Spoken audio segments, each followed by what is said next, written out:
Viewer আজকে আমি একটা স্যামসাং ডবল ডোর ফ্রিজের কুলিং কয়েল লিক আছে। তো কুলিং কয়েল আমি খুললাম, আপাতত 50 প্রেশার দিয়েছিলাম, প্রেশার হু হু করে কমে যাচ্ছে। এখন এটা আমি লিক চেক করব। এটা থাকে আপনাদের এই যাদের বাড়িতে ডবল ডোর ফ্রিজ আছে, ডবল ডোর ফ্রিজ এটা ভিতরে থাকে।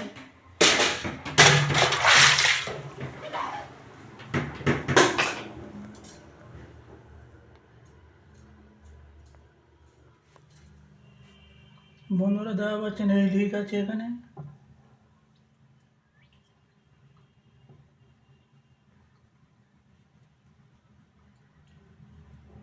এটাকে আমি এখন লিক রিপেয়ার করব।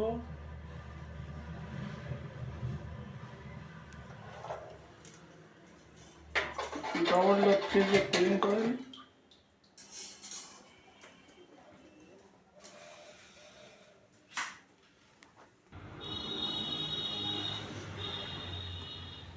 প্রেশার হু হু করে কমে যাচ্ছে। কুলিং কয়েলটা আপাতত লিক চেক করব।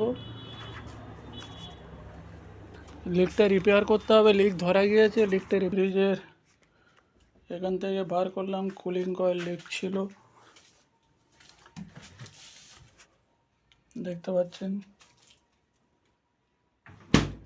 স্যামসাংয়ের ইনভার্টার ফ্রিজ।